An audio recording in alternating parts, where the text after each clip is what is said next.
ஆண்டவரும் இரட்சகருமாகிய இயேசு கிறிஸ்துவின் இனிய நாமத்தில் உங்கள் யாவரையும் நான் வாழ்த்துகிறேன். இன்றைக்கு நம்ம கைகளில் வச்சிருக்கிற இந்த வேதாகமம் வெறும் புத்தகம் அல்ல, இது ஒரு வாழும் அதிசயம் அப்படின்னு சொல்லலாம். இந்த ஒரு சின்ன வீடியோ மூலமாக இந்த வேதத்தினுடைய ஆழத்தை நிச்சயமாக நான் அளந்துவிட முடியாது. ஆனால் இந்த வீடியோனுடைய பதிவினுடைய முக்கியம் என்ன அப்படின்னா, இது எவ்வளோ ஒரு அற்புதமான ஒரு புத்தகம் என்று நாம் உணரத்தக்கதாகத்தான் இந்த வீடியோவினுடைய பதிவு. இந்த வேதாகமத்தை குறித்து பார்க்கும் பொழுது முதல் அதிசயம் என்று சொன்னால் த ஒண்டர் ஆஃப் யூனிட்டி என்று சொல்லுவேன். அதாவது ஒருமைப்பாட்டின் அதிசயம்.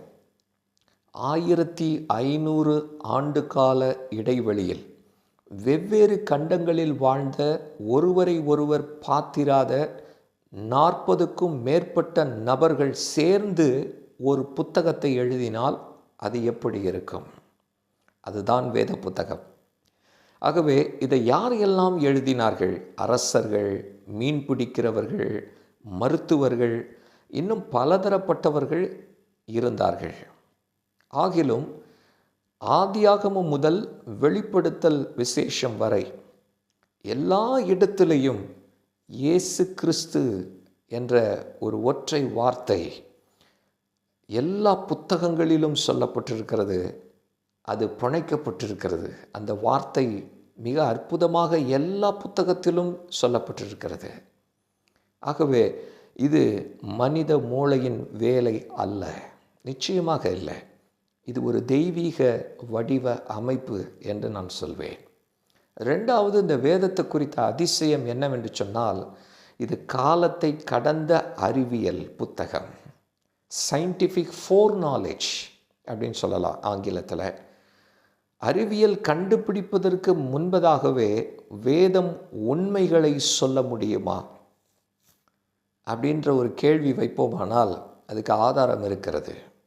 பூமி உருண்டை என்று மனிதன் கண்டறிவதற்கு முன்பதாகவே, ஆயிரக்கணக்கான ஆண்டுகளுக்கு முன்பதாகவே ஏசாயா தீர்க்கதரிசி அவர் எழுதுகிறார், அவர் பூமியின் உருண்டையின் மேல் வீற்றிருக்கிறவர் என்று ஏசாயா 40:22 அவர் சொல்லுகிறதை நம்ம பார்க்கிறோம். அதே போல பூமி ஏதோ ஒரு பொருளோடு இணைக்கப்பட்டு அது இருக்கிறது, அது நிற்கிறது என்று பல விதத்தில் பூமியை குறித்த ஒரு நம்பிக்கை இருந்த காலங்களில் யோபு 26 வாசிக்கும் பொழுது அவர் பூமியை அந்தரத்தில் தொங்க விடுகிறார் என்று யோபு அவர் எழுதுகிறதை நம்ம பார்க்கிறோம். ஆகவே வேதம் அறிவியலை விளக்கும் புத்தகம் அல்ல, நிச்சயமா அல்ல. ஆனால் அது சொல்லும் அறிவியல் ஒருபொழுதும் தோற்றதில்லை, அது பொய்யாக மாறியதில்லை, அது உண்மை. மூன்றாவது அதிசயம் த ஒண்டர் ஆஃப் சர்வைவல். அதாவது இந்த வேத புத்தகம் ஒரு அழியாத தன்மை கொண்டது. எப்படி சொல்கிறீங்க அப்படின்னு சொன்னீங்கன்னா, உலகத்திலேயே அதிக எதிர்ப்புகளை சந்தித்த ஒரு புத்தகம் என்று எது தெரியும்னா அது வேத புத்தகம்தான். உங்கள் எல்லோருக்கும் ரோம சாம்ராஜ்யத்தை குறித்து தெரியும். அந்த ரோம சாம்ராஜ்யம் இந்த வேத புத்தகத்தை எரிக்கும்படி முயன்றது. கம்யூனிஸ்ட் நாடுகள் இதை தடை செய்தன. நாஸ்திகவாதிகள் இந்த புத்தகத்தை பல விதத்தில் அவர்கள் கிண்டல் செய்தனர், கேலி செய்தனர். என்றாலும் கூட வேதம் சொல்லுகிறது, புல் உலர்ந்து பூ உதிரும், நம்முடைய தேவனுடைய வசனமோ என்றென்றைக்கும் நிலை நிற்கும் என்று ஏசாயா 40:8 நாம் வாசிக்கிறோம். இன்று உலகிலேயே அதிக மொழிகளில் மொழிபெயர்க்கப்பட்ட ஒரே புத்தகம் எது என்று சொன்னால் அது நம்முடைய வேத புத்தகம்தான். நான்காவதாக, வேத புத்தகம் தீர்க்க தரிசனங்களின் துல்லியமாக இருக்கிறது. அதாவது ப்ராஃபட்டிக் ப்ரிசிஷன் என்று சொல்வார்கள் ஆங்கிலத்தில். தீர்க்க தரிசனங்களின் துல்லியத்தை விளக்குகின்ற ஒரு புத்தகம். ஒரு மனிதன் பிறப்பதற்கு முன்பதாகவே 700 ஆண்டுகளுக்கு முன்பே அவன் எங்கே பிறப்பான், எப்படி மரிப்பான் என்று யாராவது சொல்ல முடியுமா? இயேசு கிறிஸ்துவின் பிறப்பு, ஆண்டவர் மனிதனாக பிறந்தார், நமக்காகவே இந்த பூமியில் பிறந்தார். அவருடைய பிறப்பு, அவருடைய மரணம், அவருடைய ஆடைகளுக்கான சீட்டு போடுவது, இன்னும் எத்தனையோ விதமான தீர்க்க தரிசனம் இயேசு கிறிஸ்துவை குறித்து முன்கூட்டியே, அதாவது பல நூற்றாண்டுகளுக்கு முன்பே துல்லியமாக எழுதப்பட்டது. ஆகவே நிச்சயமாக இது சாத்தியமே இல்லை.